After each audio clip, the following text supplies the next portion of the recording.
Today, we have the brand new updates from Google at the Made by Google 2025 event. You can see all of some of the latest updates, including some crazy stuff when it comes to AI. I'll be coming on to that in a second. So essentially, if you want to see what's happened so far, let me show you the summary and I'll be running through each of these step by step. So if you have any questions as we go along, feel free to ask. And we're just going to run straight into this. So the Made by Google event, basically they're announcing all of their latest Google AI updates, right? So it's all about Google AI, making the Pixel portfolio more personalized, etc. And they've included a bunch of new updates that I'm going to run through. So the first one here is the Gemini Live. Now, basically what this is, and I think the whole world's basically been waiting for this, is a live virtual assistant that can help you directly with AI. Right, so it says Gemini is becoming a more helpful assistant with upgrades coming to Gemini Live. Now, if you don't know what Gemini Live is, essentially what you could do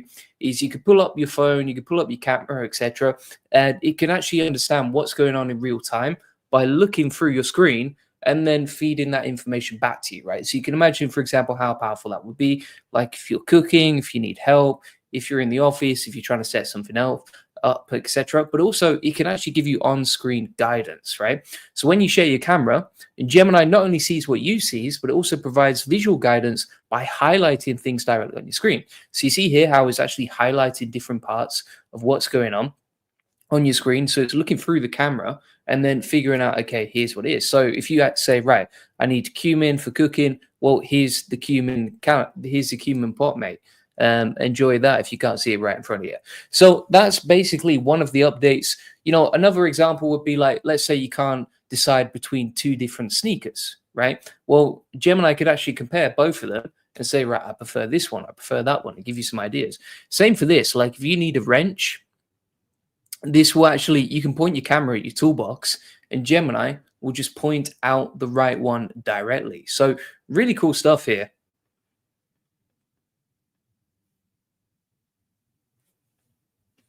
You can see an example, and this is rolling out on the Pixel 10 series. Now, one of the things that's really interesting about this as well is that if you haven't realized it already, Google and sort of Apple are competing right now for the AI market. But the thing is that Apple haven't really released anything interesting when it comes to the iPhone and when it comes to AI and anything that's actually useful.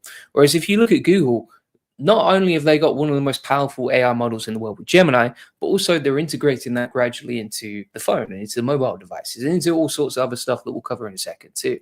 Right, here's another example. So when you're on the move, right, imagine you're talking with Gemini to find the fastest subway route. And if you realize you're running behind, you can simply interrupt and say, this route looks good. So, you know, let's say you got Google Maps on your phone. Now send a message to Alex that I'm running about 10 minutes late. And basically that will just set it up directly for you. So really cool. And it can actually, you can control how Gemini speaks. It's quite natural and intuitive, and also does a bunch of other stuff too. This is probably the first time that I've actually been slightly interested by a Google phone for years. Queeks Made says, my first time with Julian Live, so excited. Good to see you here. And if you want live calls with me, if you want to join the weekly calls, we actually have calls inside the Air Profit boardroom here that you can join regularly. But let's keep going now, and we'll keep running through. And if you have any questions as we go along, feel free to ask. So you can see there's other stuff too, like the Pixel Fold is quite interesting. So this is like a new design to the model, but that's not quite into the AI stuff, which is what we really want to focus on. So let's keep going through now. The next update is not just Gemini Live, but also Gemini Home. Right, so it's kind of like a household helpful assistant, like a house manager that would handle everything for you in house. Now, why is that useful? Well, basically, it's going to automate a lot of everyday tasks, and also it bridges that gap that I think we all currently have right now, which is between what's going on online, you know, on our screens and whatever, and what's actually happening offline, right? For example, like for me, I have an Alexa. It's great for playing music. It's great for example, setting a stopwatch and timing yourself and doing stuff like that, right? What it's not great for is like understanding what's actually going on offline and sort of integrating into your day-to-day sort of household activities, right? So, for example, you know, you can play media and that sort of thing. So you can say like play the song of the year winner from 1990 or that sort of thing. By the way, if you try and do this with Alexa, it's not great. Like it will fail at a lot of stuff because it doesn't have advanced reasoning, right? Whereas, for example, if you look at AI and you look at these new AI updates that come into Google, well, essentially they have these advanced reasoning models that can basically search in a more powerful way when it comes to voice search, which is way more useful. Also, you get like smart, powerful home controls. So, for example, you can say like dim the lights, set the temperature to 72 degrees, etc. Turn off the lights everywhere except in my bedroom, and then also coordinating between like your offline life and your devices. So, for example, it could be improved calendar creation, list creation, timers, etc. That sort of stuff. I think the way that I see this going as well is particularly, if you look at Alexa and probably the new updates that will come to that, with Alexa and tools like that, you're probably going to see that you can order for more people in the same household. So, for example, like Gary Vee talks a lot about, if you know Gary Vee off YouTube, he talks a lot about how like you could say to Alexa, right, I've got 3 vegans, 1 vegetarian coming tonight. Order a bunch of stuff from Amazon, make sure it arrives before then or coming tomorrow or whatever. And then the next one is you can ask a lot more interesting questions to Gemini. Now, this is the thing as well, like with Alexa, if you ask it questions, most of the time it fails. It's just not that intelligent. Whereas, for example, if you got expert advice live in your home and it's controlled with voice, well, that's going to be 10 times better, isn't it? 10 times better. I can imagine people just start having conversations with their Gemini home device. So it's really tempting to actually get one of these, to be honest. So, for example, here it says like, I have certain ingredients like spinach, eggs, cream cheese, and smoked salmon in the fridge. Help me make a delicious meal. And then Gemini Live will actually give you a recipe for creating something nice around that, right? Or like, I'm thinking about buying a new car. Let's talk about that. Or help me come up with a nutrition plan for the week. So you can kind of almost replace a personal trainer or a personal chef or that sort of thing. Cut the Check says, does Gemini have real-time data? Yes, it does. So it's connected to the internet when you're using a device like this. Obviously, if you're using Gemini normally, you'd have to use a ground search feature, right? So if you go into AI Studio, for example, and you wanted to use Gemini connected to the internet, then the way that you would do that is you would select Gemini 2.5 Pro.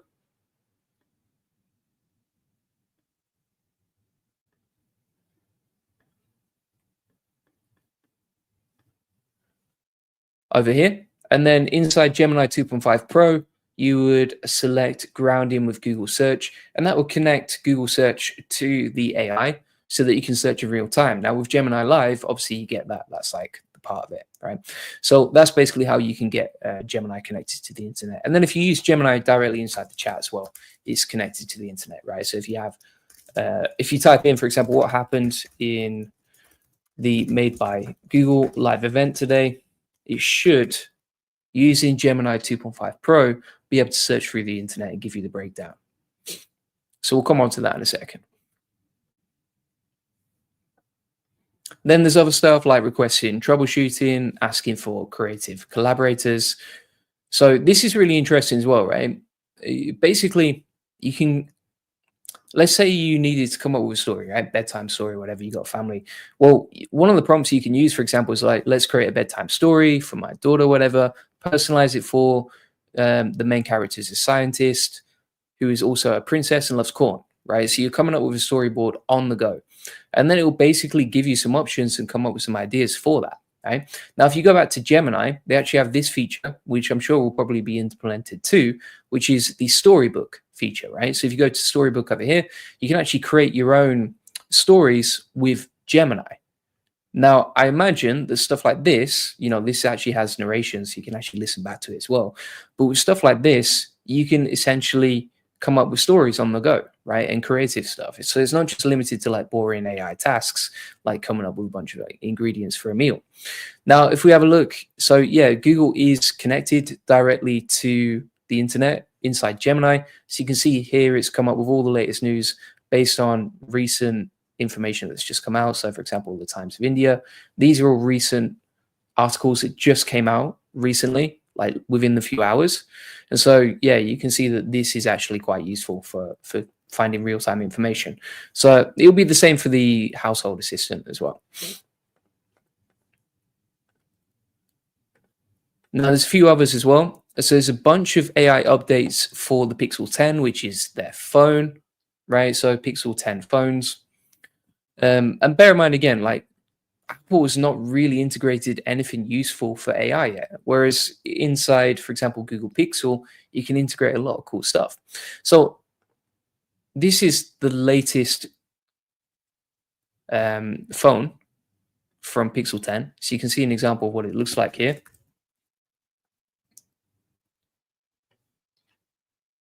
Pretty nice build. Looks pretty cool. Honestly, I've never bought a Google phone actually. Yeah, you're right. But I've bought like Samsung phones and that sort of thing. You do get a lot more customization with Androids as well. So most powerful AI chip yet. So it's got new AI chips on it. Also, this basically connects the dots. So it's called Magic Q, and essentially it's more proactive, right? So it can figure out, okay, how do you usually use your phone? And then, for example, pulls it in from other apps. So you can see here, for example, you can say like, hey, do you have the address for tonight for my event? And it pulls it in the address from your other apps, which is really cool as well. The same, for example, for booking flights and that sort of thing. So that's going to integrate probably with Google Flights. That's probably how they're doing it and why they're doing it. And then even, for example, like a Discover feed that's personalized with AI, right? So it's all sort of fitted to your personalizations and requests. And then here's something really crazy. So you can actually build connection across languages with just a call, right? So voice translate allows you to break down language barriers during phone calls. So for example, for me, like I have some Italian family, I could dial them up, right? They don't even they don't even speak like Italian that I can understand properly. It's more like Napolitano, which I need subtitles for. And so what you can do is you can actually use a voice translate on the phone calls and then get instant translation on the phone, right? So whilst you're speaking to someone in a different language, get instant translation, you connect with people much better. And that works, for example, with English to Spanish, German, Japanese, French, Hindi, Italian, Portuguese, Swedish, Russian, and Indian. So really crazy stuff there too. You've also got, for example, Pixel taking messages, kind of like an assistant. So if you have a missed call, it can actually take a message for you. You've got Gemini Live. So this is where, again, you can take pictures for like products you're thinking about buying, and it will just zoom in and find it for you, right? So let's say you have a whole shelf of stuff and you're not sure, okay, which one is the best fit for me or which product is the product I'm looking for. You can take a picture. The AI just figures it out for you. You don't even need a brain anymore.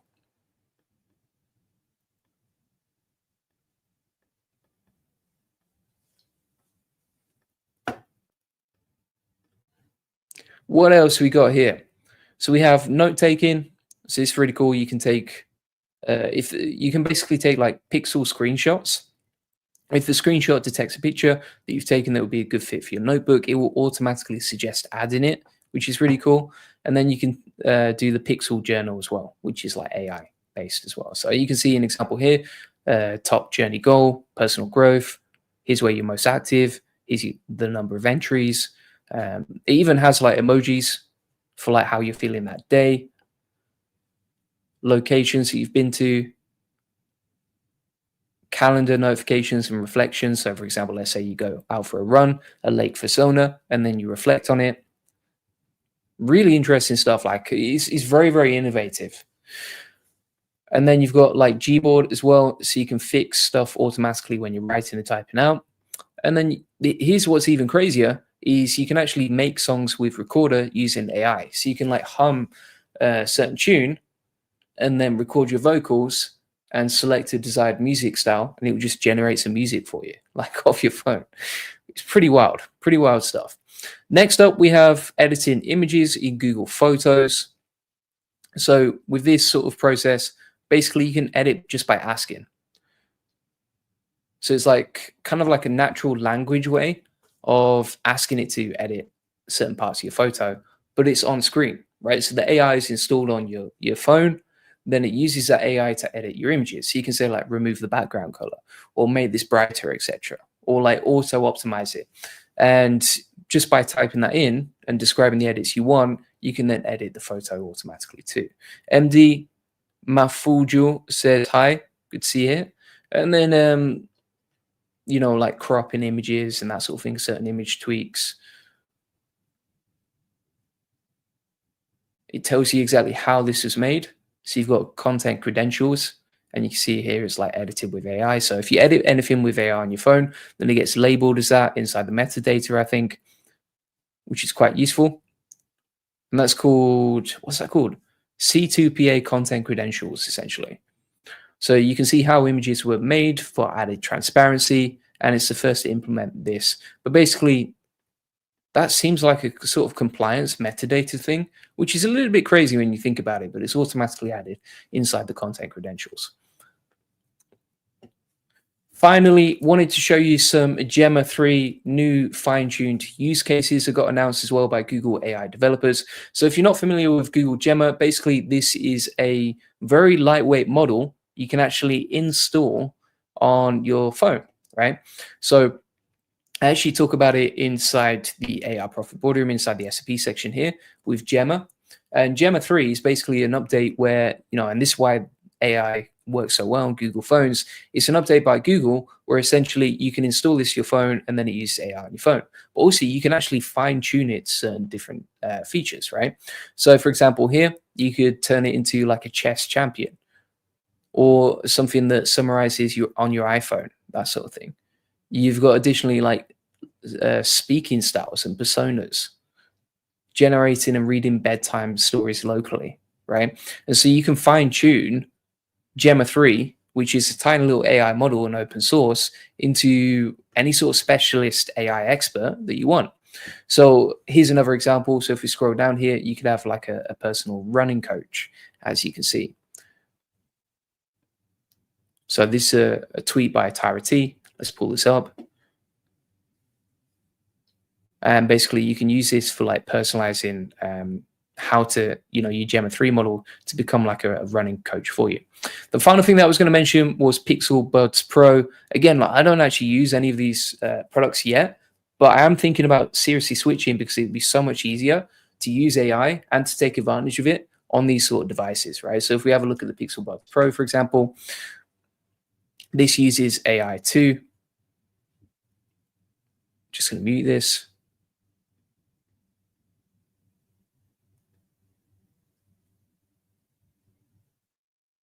So it's got like active noise cancellation. They just don't look as cool as the AirPods. So that's the only problem, isn't it? But yeah, essentially that's it. And then if you want to see some of the latest updates, I've got all the video notes inside the AI Profit Boardroom, link in the comments description. Just go to the classroom, SOPs, you'll see it all there. And then if you scroll down, you'll see all the updates here. Also, Twitter is really good for getting the information. So if you type in made by Google here, on Twitter, you can rewatch the live stream, and then you can see all the new updates if you scroll down here. So some pretty awesome stuff there. So thanks so much for watching. If you want to learn more about AI, feel free to join the AI Profit Boardroom. It comes with all my best automations. There's an awesome community inside here as well.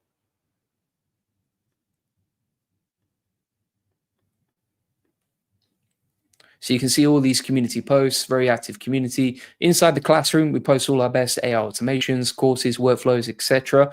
And then inside the calendar, we actually have 5 coaching calls a week. So you can jump on these coaching calls, ask any questions that you have, and get live support from us, right? But yeah, feel free to join. Also, inside the search bar here, you can search for stuff. So let's say, for example, you want to learn about Gemma. Well, we have tons of training on that. And pretty much any sort of AI update that you can think of, we have some content inside there. So for example, let's say you're a book publisher or something like that. We've actually got loads of information on like how to publish ebooks and that sort of thing. But basically anything you can think of, we put inside the AI Profit Boardroom just to make it like the most comprehensive and useful and actionable way to learn and master AI automation. And the whole goal of this vision, the whole vision that I have for this community is that we learn, we grow together, we share new stuff, we help each other out, we share the wins along the way, and we just keep growing together, right? You can see all these different wins inside the AI Profit Boardroom, so loads of cool stuff like Jim, for example. He just landed 3 15K projects, which is pretty insane. Loads of people learning lots of cool stuff, tons of wins being posted all the time. So feel free to join the AI Profit Boardroom, and I will see you on the next one. If you want to hire us, to do everything for you, feel free to book in a free AI automation session. On that call, we're going to look at your time, help you figure out what you need to build. And then if you want to hire us, we'll go out and build it all for you. So I appreciate you watching. See you on the next one. Cheers. Bye-bye.